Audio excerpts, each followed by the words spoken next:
right is still right, even if you stand by yourself. Mr. Chief Justice, may it please the court. Welcome to this week's edition of Case in Point, the legal show for regular people.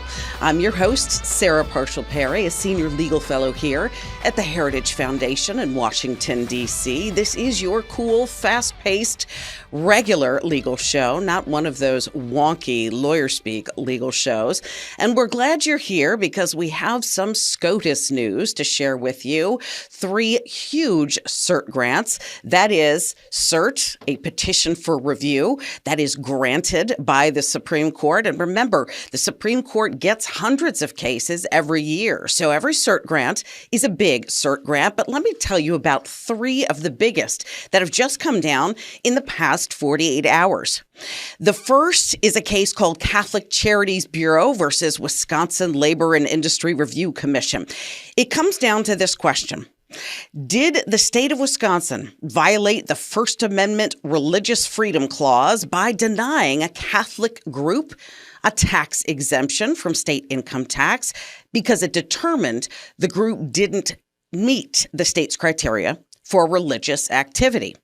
The Supreme Court of Wisconsin said that Catholic Charities didn't proselytize. It didn't share its religious views or try to make converts, and it also employed people who were not Catholic. So in the view of the Supreme Court of the state of Wisconsin, this was not an entirely religious organization.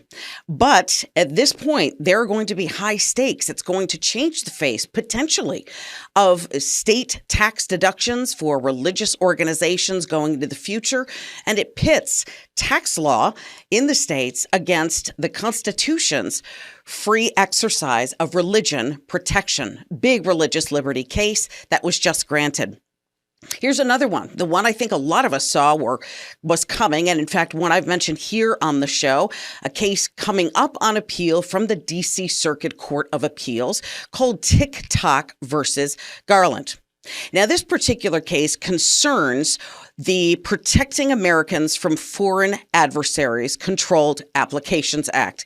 That's a mouthful, but basically it's a federal law that was signed on April 24th by President Biden this year, designed to protect social media platforms from the influence of hostile adversaries, international adversaries, and preventing them from getting access to these platforms, disseminating information on these platforms, because we know those nations are hostile to American interests. Now, the act defines China and a number of other state countries or nation states as being adversaries, but TikTok and its parent company ByteDance, for those of you who know anything about the platform, I don't use it, but my kids love it.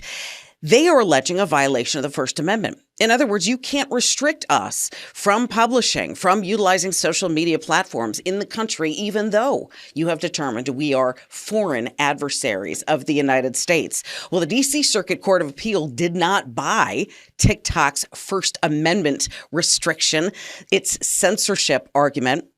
In fact, what it said was that the First Amendment exists to protect speech in the United States. And here, the government acted solely to protect that freedom from a foreign adversary nation and to limit that adversary's ability to gather data on people in the United States. So on appeal from the D.C. Circuit Court of Appeal, now at the Supreme Court, whether or not TikTok can be banned from all social media platforms in the entire country. The last one, very big case, Kerr versus Planned Parenthood. So yes, Planned Parenthood abortion is back in the dock at the Supreme Court. But this time it concerns whether or not state Medicaid exchanges can restrict organizations like Planned Parenthood who perform abortions from actually getting Medicaid funding. Now, Planned Parenthood has for many, many years, in fact, even in 1 year alone, collected almost $700 million in Medicaid reimbursements. It's a huge public funding component of what Planned Parenthood actually is able to recover financially Conservatives in Washington, D.C. and in the states have wanted to eliminate public funding for abortion for a long time because of something called the Hyde Amendment, which prevents distribution of federal funding to organizations that perform abortions. So consider this the state equivalent, what it looks like for South Carolina to say you can get your Medicaid coverage, you can get your Medicaid funding, as long as you stop doing abortions.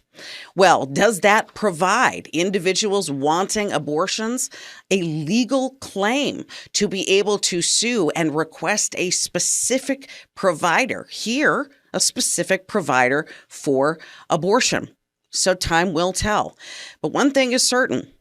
Based on the fact we have gender-affirming medicine bans for minors, porn, and the First Amendment, environmental and climate change regulation, now religious liberty versus tax exemption, social media versus censorship, and more, this is shaping up to be quite a Supreme Court term. I am, in fact, already tired because it indicates to me exactly how heavy my workload is going to be. Now, in other strange SCOTUS news, the Supreme Court actually saw the junior justice, sitting Justice Ketanji Brown Jackson, make her Broadway debut on a show called And Juliet on Broadway, yes, just a few days ago, this past Saturday. Strange for her to make her Broadway debut. She said for a long time her goal was to be the first sitting Supreme Court justice to star on Broadway. So in a strange turn of events, she accomplished both of those goals this past Saturday. But it does pull to mind a few questions. Number one, this is a gender-bending version of Romeo and Juliet. In fact, And Juliet, this musical touts itself as being genderqueer, and there are some characters there who are non-binary. She's heard oral arguments already in the United States versus Scrimeti case, which goes to the notion of whether or not a state ban on gender-affirming care is constitutional. Understanding that the notion of gender identity is already at the Supreme Court, and she's just starred in a Broadway play expressing gender queerness and non-binary identities, should Justice Jackson recuse herself, remove herself from consideration in the Scrimeti case? Well, time will tell. Another question, is Supreme Court Justice Ketanji Brown Jackson better in Broadway than she is at the Supreme Court? Well, that will be an answer that you'll have to figure out for yourself. On this week's episode of Case in Point, I'm joined by Ian Pryor, Senior Advisor to America First Legal, to talk about some of the investigative work their organization is doing and how they are bringing deeds done in the dark to light.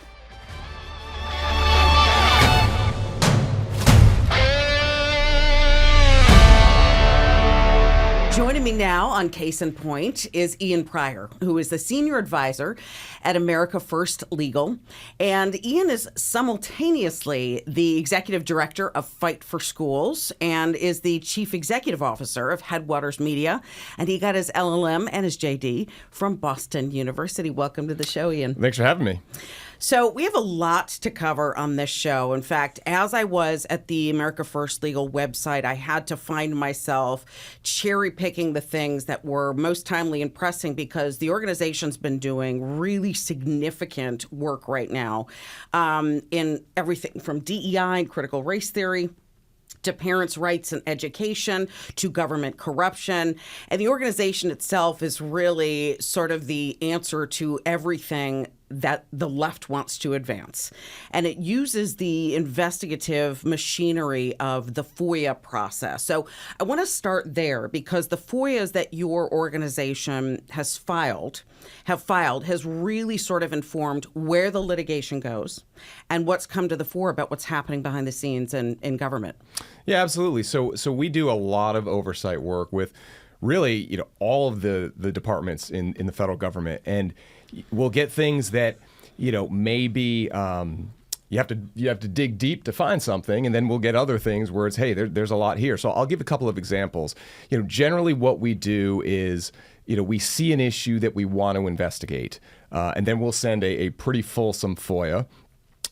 Sometimes the federal government, at least under this administration, doesn't respond.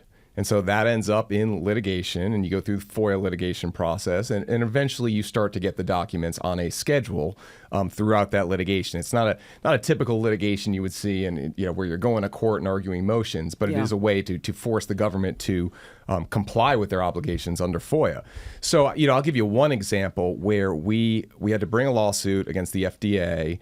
Because we had sent FOIAs for puberty blockers and testosterone. What was the FDA saying about these horrible treatments for children? Yeah. And so we received tens of thousands of documents in this process. And we really only found one that was worth publicizing. Yeah. But that one we publicized on our X page got 30 million views. Wow. And what it was that you had a career official doctor at the FDA, and they were having conversations about puberty blockers.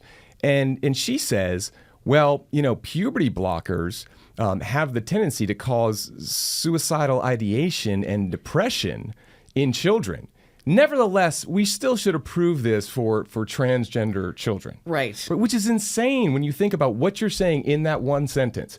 And it's the entire argument that the left has been pushing on us, which is if you don't give them this, or they're going to commit suicide, or they're going to be depressed. Okay, but if you do give them this, it's going to lead to that. So it's something that they can't escape from, and that's one of the latest examples of really finding that nugget in the Freedom of Information Act. We've obviously done a lot of work with the Garland memo. Yeah. Dating back to October of 2021, predating my time there, where I think America First Legal was one of the first, if not the first, to start sending in Freedom of Information Act requests, requesting an Inspector General investigation into the weaponization of the Department of Justice against parents that were speaking at school board meetings throughout the country. Yeah, and that's something I want to talk about. But the Freedom of Information Act process, I think my understanding and what I'm hearing from parents, I'm hearing from people who are dealing with government agencies, is really that the parameters are not well understood and that parents don't know that they can file a FOIA request, for example, with public schools, if the school is not forthcoming on things like permitting the examination of curriculum or permitting the examination of their child's record. So this is an option, I think, that is underutilized, and you guys have really been able to facilitate the power of that statute to really ask the hard questions that nobody else is asking of government officials. And remember, President Biden campaigned on being the candidate of transparency and moderation. And what we've seen from the administration, I think, is anything but particularly so within the concept of education, and especially so as it intersects with parental rights. So let me talk about one of the cases. You guys just had a huge victory in Fairfax County Public Schools, and this was a court decision out of Fairfax County Circuit Court, so state court as opposed to federal court, against Fairfax County Public Schools bathroom and pronoun policies. We often see these policies go together hand in hand, right? Because once we saw that manipulation of Title IX of the Education Amendments, expanding sex to include gender identity in public school, there were, I think, myriad manifestations of how that was going to play out in real time. You guys targeted this specifically in Fairfax based on what Fairfax was saying had to take place for preferred pronouns and for bathrooms. So kind of explain what their policy was. Yeah, sure. So the policy, it's called Regulation 2603, and a lot of the schools in Northern Virginia and elsewhere have a similar policy, but it's got two components. The pronoun policy says that students have a right to be referred to by their chosen name and pronoun. And the discipline code that accompanies, the student's rights and responsibilities says that you can be reported, investigated, disciplined for misgendering or dead naming, even unintentionally. Right. And so it's not that, if you really trying to bully someone and you're doing it with an intent to bully them. No, even if you just say, hey, look, this is what I believe. I'm not going to refer to you as a he when you're a she. I'm not trying to, be harmful to you. But this is what I believe. Well, you could be disciplined for that. If you accidentally misgender somebody, you could be disciplined for that. Now, the bathroom piece says that transgender and gender expansive students can effectively use the bathrooms of their birth sex, the bathroom of their claimed sex, and anyone else that has an objection to that, they're the ones that have to go use a private restroom. I mean, it's upside down world. So these are state school policies. These are county policies. Was there any mention of Title IX? Because we know obviously what we've seen come down from the Biden administration. Was this policy essentially giving them what they believed was cover for the application of this new rule? So this is, and it gets into the history of how this stuff really got in there.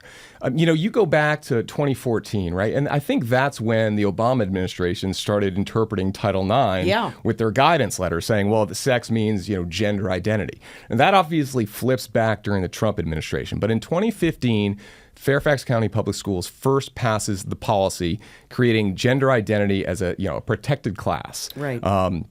And there wasn't a specific policy saying that they could use the bathroom of their claimed sex, but it was a practice. Yeah. And they acknowledged it was a practice in a amicus brief that they filed in Grimm versus Gloucester County in 2019. Yeah, the bathroom case out of the Fourth Circuit. Highly problematic case. That case comes out in 2020, and as we know, it says that transgenders are a quasi-suspect class protected by the Equal Protection Clause, and Title IX sex includes gender identity. And then they pass this policy that's more specific and includes the pronoun piece after that decision. But the policy was already in effect previous to that. Yeah. What we did, and the reason why we went to Virginia state court as opposed to federal court, is because of the Grimm case. Now, in Virginia, in 1971, their constitution was amended to prohibit sex discrimination. So very similar to what Title IX did a year later.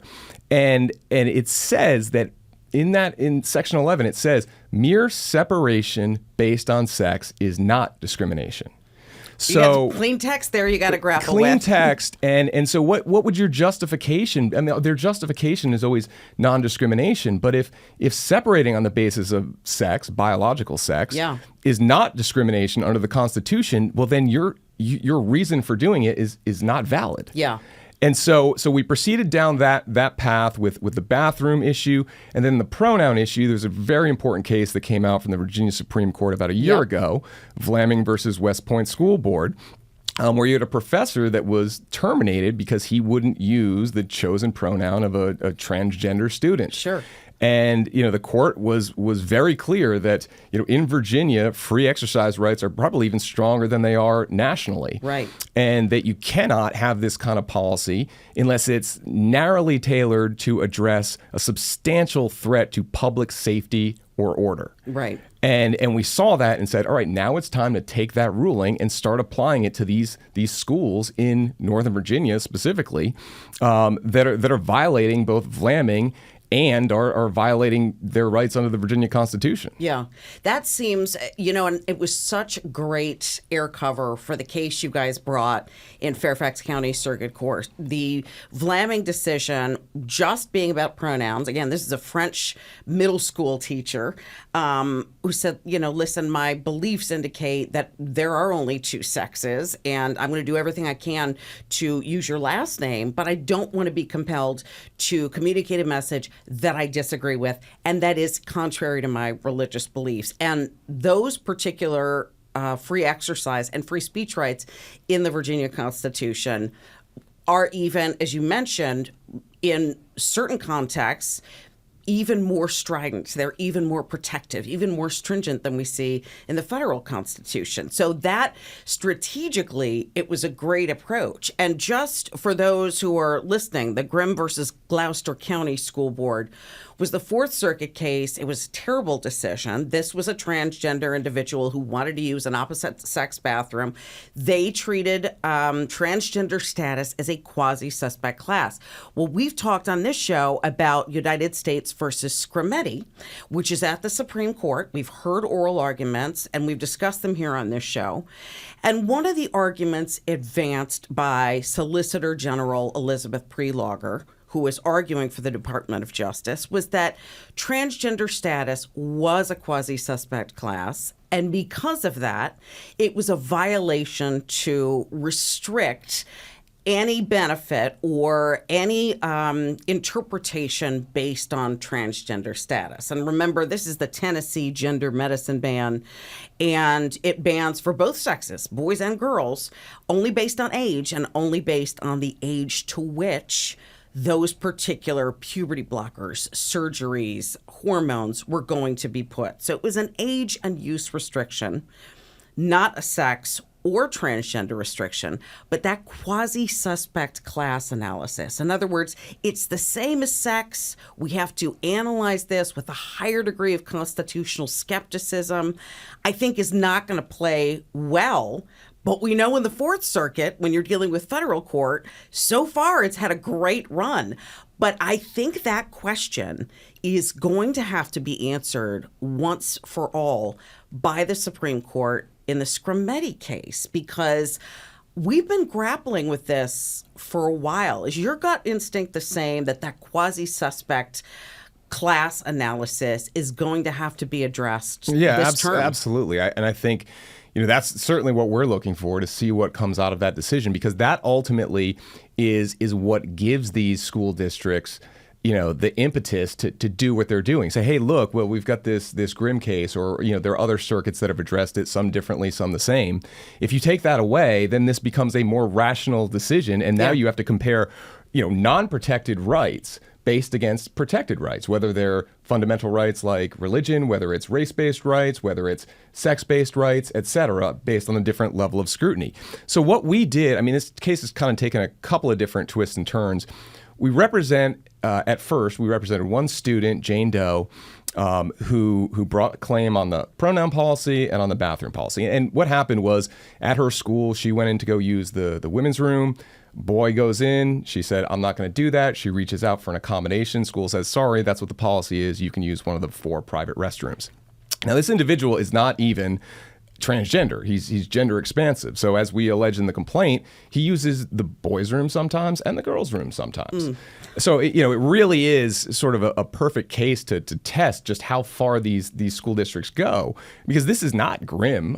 Grimm was at least somewhat limited, as horrible of a decision as it was. This is way more expansive. So in the first round, in the demur, which is essentially a motion to dismiss at state court, we succeeded on the pronoun policy. That was easy, right? Vlaming is directly on point. Yeah. With the bathroom policy, the judge initially sustained it with leave to amend. So we had to come back. And our 2 theories were religious discrimination and sex discrimination. And we come back the second time. Now, we weren't successful on the religious discrimination side, but we were successful on the sex discrimination side. And our argument is effectively this: both facially and as applied, the statute creates a classification of students, gender and transgender, or gender expansive and transgender. Therefore, on its face, it automatically now shifts the burden to the government to prove, consistent with intermediate scrutiny, that there's an important government objective and this is substantially related. Well, that's for trial, not for motion to dismiss.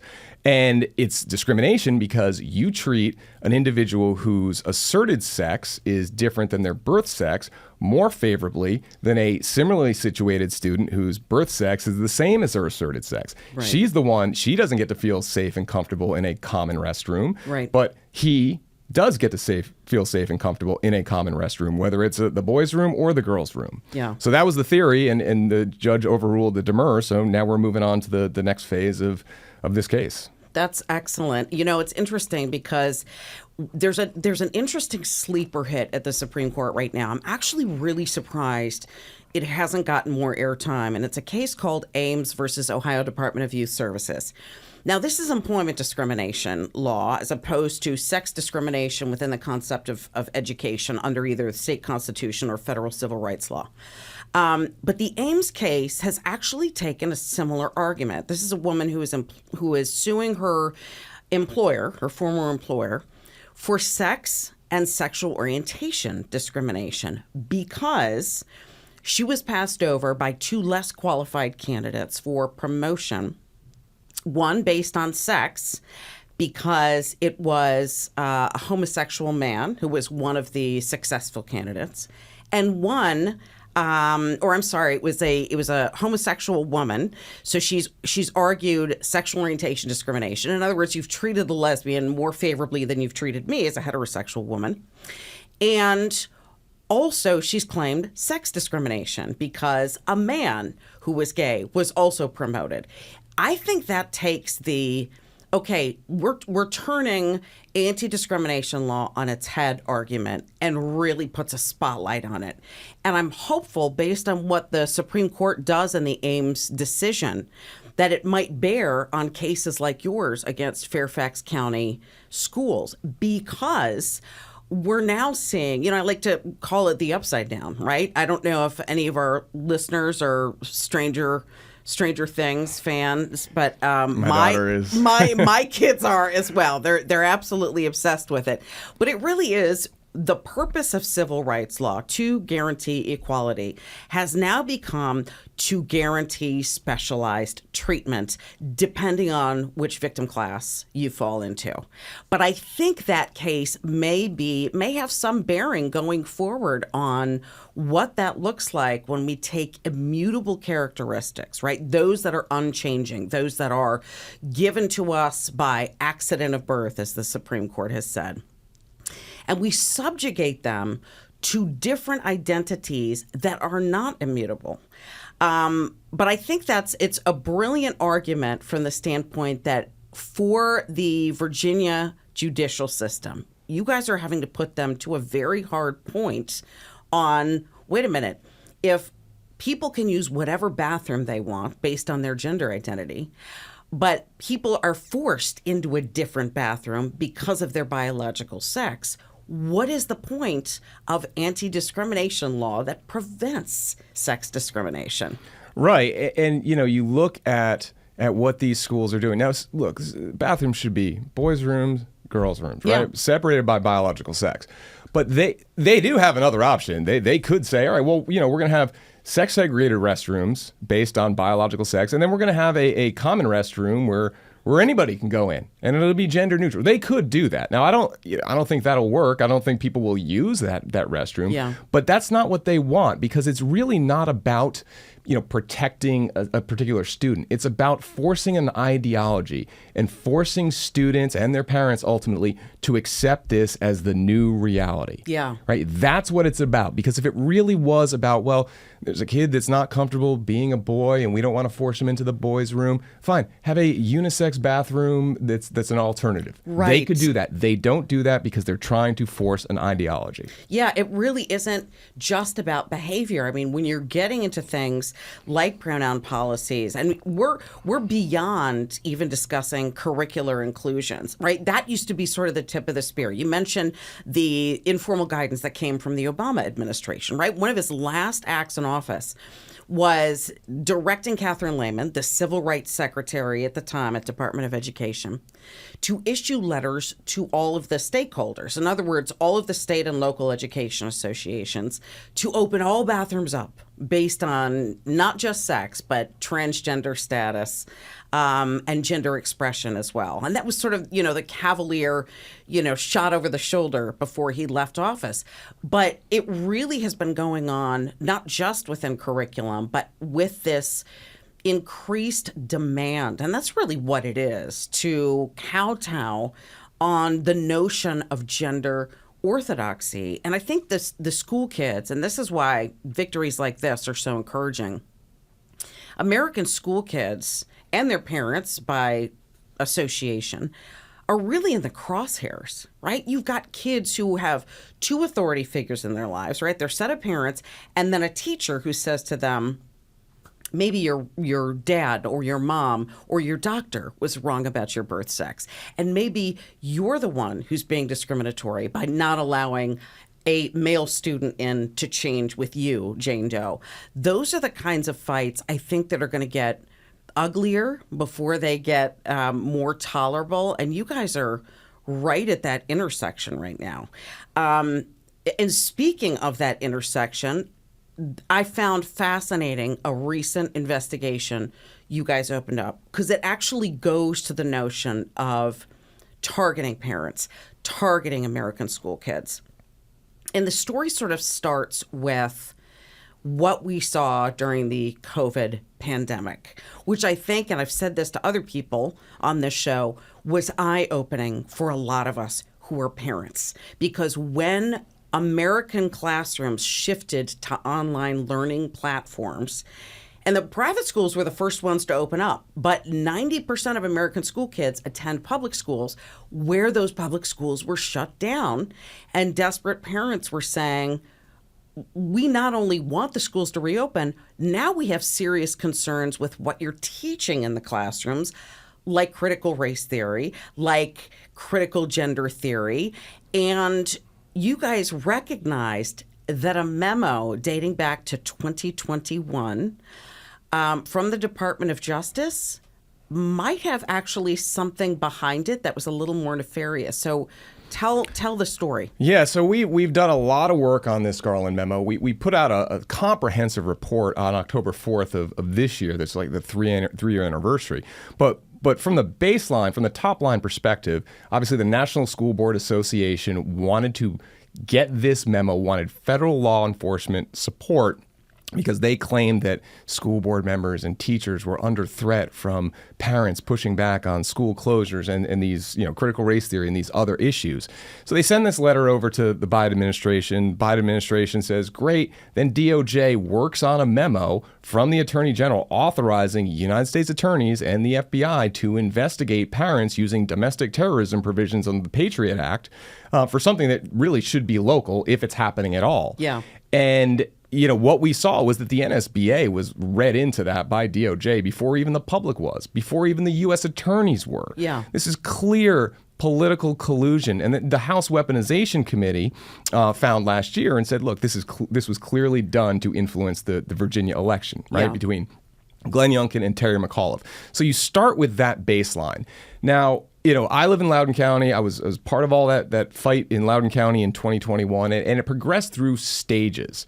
The first stage, which I wasn't involved in, were parents in the fall of 2020 pushing back on school closures. They were showing up to school board meetings when they were at least reopened for public comment. They would have rallies in the parking lot, and they were pushing back. And, you started to see school board members tell, well, I'm getting threats or I'm getting these nasty emails. And maybe they were, and maybe some of them were legitimate. But I have my suspicions that some of them were just to be able to say, hey, look at these nasty emails from these mean old parents outside. Yeah. And that really went into a different stratosphere in March of 2021, where you had this closed Facebook group, the Anti-Racist Parents of Loudoun County. Yeah. And that group decided they were going to make a list of all the parents that were speaking at school board meetings, whether it was about critical race theory or COVID. And we're going to publicly expose them. We're going to send mailers to their neighborhood. Does anyone have any hackers that can hack their websites and read like crazy? A blacklist for parents who are simply concerned about their kids' education. Right. So that blows up, as it should. There were school board members in that group. It blows up. Tucker Carlson covers it. The Daily Wire broke the story. And now you start seeing all these people that were the ones making the list, or the school board members that were in there saying, look at all these threats I've gotten. Look at all these threats. I'm reporting this threat and that threat. Never mind that some of these that were publicized look an awful lot like language from some of the X accounts of their allies. Right. But it was always the suspicion that when we got that memo from Garland in October of 2021 and the NSBA letter a few days earlier, that this is being built in order to justify putting out a memo like that. And here we are in Northern Virginia, where if the motivation is to impact the gubernatorial election, what better place? I've always had that theory, as have many other people. But there's been some sort of specific things that we recently found. The first was, for those that may recall, there was a girl that was sexually assaulted at Stonebridge High School in May of 2021. Yeah, by a 15-year-old boy. They moved the kid to another school, Yep. and he committed another sexual assault in October of 2021. That became, a obviously national story, very big issue, led to investigations, grand juries, et cetera. The day that the girl was sexually assaulted, her father goes into the principal's office. He's ticked off, right? And they're not letting him talk to his daughter. They're not telling him what's going on. Yeah, understandably They end so. up kicking him out. The principal sends an email to the community, not that there was a sexual assault. No, that there was an angry parent, nothing to worry about. There was no threat to students or school. It's been dealt with. Oh, but if your kids need therapy, it's available, right? Okay, therapy for an angry dad in the principal's office. Yeah. A few hours later, an FBI agent calls the Loudoun Emergency Communications Center asking about the incident at Stonebridge. Well, why are you asking about that, right? Should be a local law enforcement issue. Yeah. And the person at the ECC says, well, it was a sexual assault. It's being investigated locally. And he said, oh, okay, basically don't have jurisdiction on that.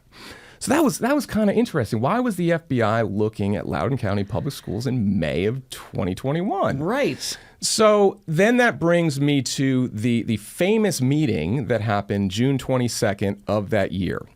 And that's the meeting where they were debating the transgender policy, right? They were debating the similar policy to what Fairfax has. And tons of people show up. But and it ultimately got shut down after, there was applause for one of the speakers criticizing the school board. And that's where the dad of the girl was arrested, and it made national news. And look at these angry parents, because nobody knew what his story was yet. Yeah. But the interesting thing about that meeting, for people that go to school board meetings, they know that the portal for public comment usually opens the same time all the time, right? And in Loudoun, it was the Friday before Tuesday meetings, except for that meeting. That meeting, it opened a day early. Interesting. And the intrigue builds. The only people that seem to know about it, based on looking at the public comment and who spoke first in the first tranche, was people that were allied to the school board. And so it was reasonable to think they got tipped off. They wanted to sort of pack the audience at first. Right. Maybe closing down the meeting was always part of the plan. Who knows? But you go to the second speaker in that list, and it's a woman named Jill McCabe. Jill McCabe is Andy McCabe's wife. And Andy McCabe was the deputy director of the FBI at that time. No, he was done then, right? He got fired, I think, in 2018. Okay. But he was suing them for back pay at the time. He was suing DOJ. But so she's the second speaker talking about, pro-transgender rights. Now, she also ran for state senate in 2015 in Loudoun County, and she received $750,000 from Terry McAuliffe-funded entities. Who happened to, in the future, be a gubernatorial candidate against a conservative. So again, you're seeing sort of all of the dots being connected in real time. Yeah, so that's very interesting. And then finally, we did a little more research and it's, she was actually appointed to the School Board Health Advisory Board in December of 2020, right as these things were heating up. Now, look, so we FOIA this information. What can we find out here? Is it going to show that Andy McCabe's on the phone with Merrick Garland? No, probably not. Yeah. But I think the issue is knowing that we have these activists constantly calling in threats, so-called threats to the FBI. We know from their chats later that they would make up the fact that they were threatened and they had to shut down their social media to claim victim status. Yeah. Was this all going somewhere, to a specific field office, to a specific agent? Was there, hey, you might want to call this guy because they're working on this. That'll be good for you to call this in. We don't know. But there's enough smoke there that you need to investigate for the fire. Yeah, 100%. I think what Americans don't understand is how, and particularly so under this administration, it has been really big government against the little person in so many different aspects. And the Supreme Court, I think that's why they keep getting all of these cases about the administrative state and regulatory reform, because this government under Biden has gotten an inch and they've taken a mile every single time. And essentially sicking the federal government on parents with legitimate concerns about the health and safety and curriculum that their children are being exposed to, I think really exposes a flaw in this management, this leadership of the country, that even though this was never mentioned in the polls, and I'd be curious your perspective on this, whether or not that had a part to play in what we saw in terms of the election outcomes. No, yeah. I mean, I think absolutely. I think it was an undercurrent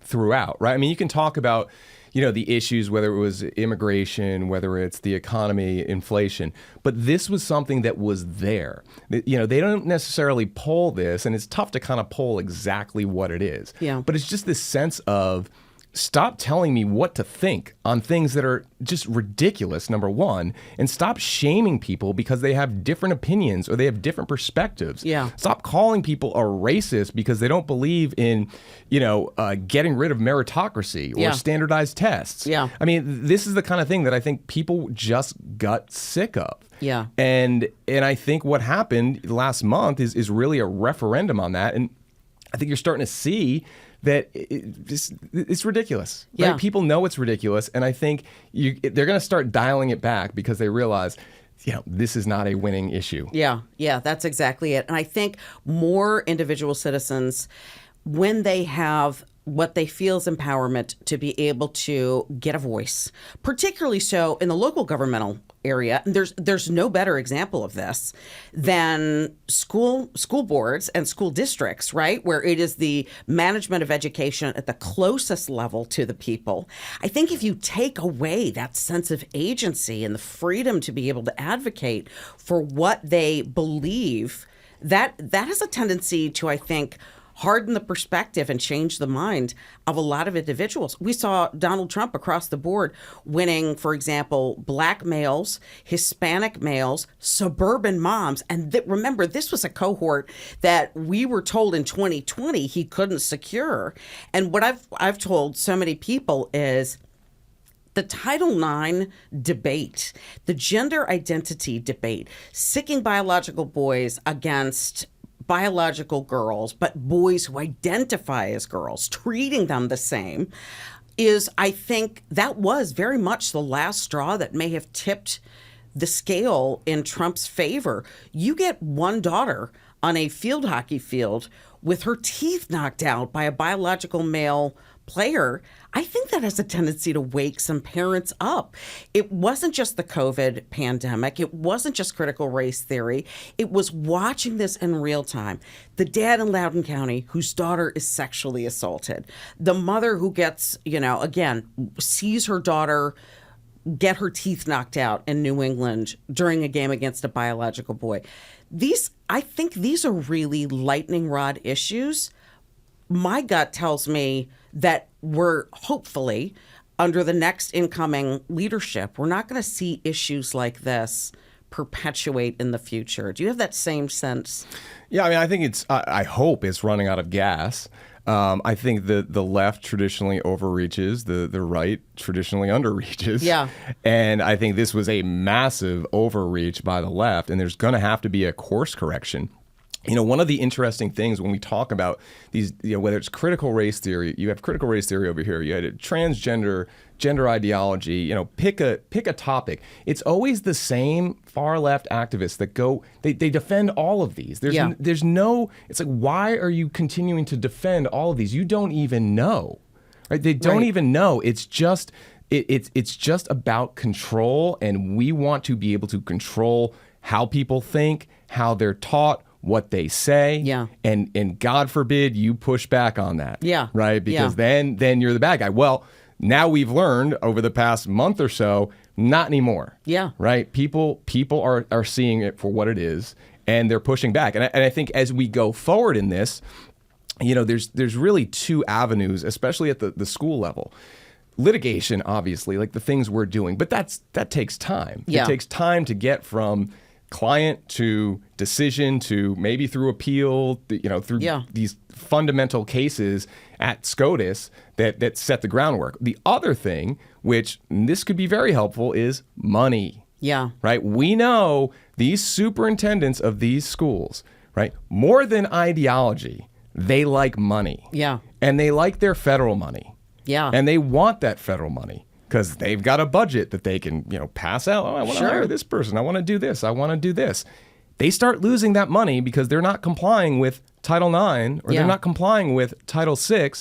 you're going to see changes a lot faster than you would if you just took it to court through litigation.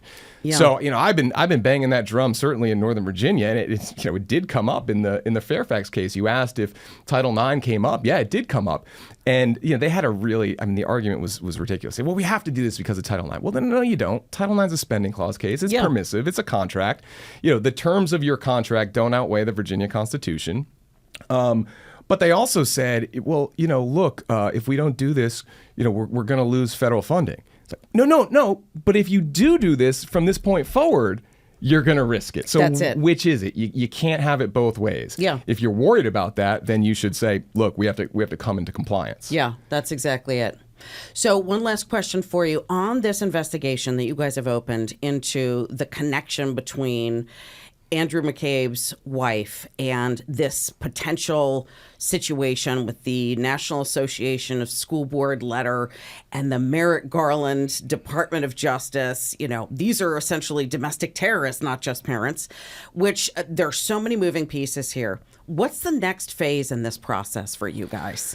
Well, we obviously got confirmation that they received the FOIA, and then the federal government, they'll do what they can do to not give us what we're looking for. They'll object on various bases that are provided through the FOIA statute. Oftentimes, when you're sending FOIAs to the FBI, they'll do a B6 or B7 objection, which is in the statute, saying, well, this could violate someone's privacy, right. If they filed a police report. Well, yeah, but if they're talking about filing it online, and they're bragging about it, I'm not sure how much privacy interest they have. So there's ways to push back and fight on that.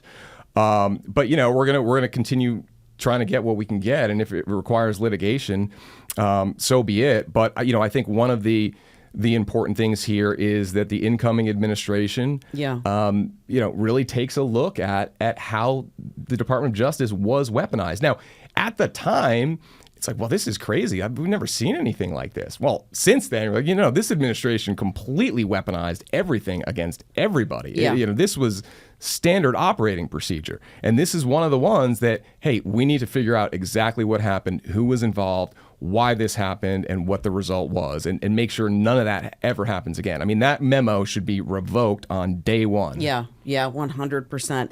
And I think it is, just as you mentioned, it's sort of the blueprint moving forward for what not to do for the incoming administration, and making sure that all federal laws are equally applied and equally enforced. I think about, for example, the FACE Act, right? The freedom of access to clinic entrances.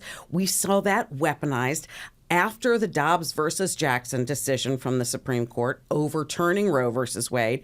Boy, they went after conservatives constantly, pro-lifers constantly, charging them with FACE Act violations.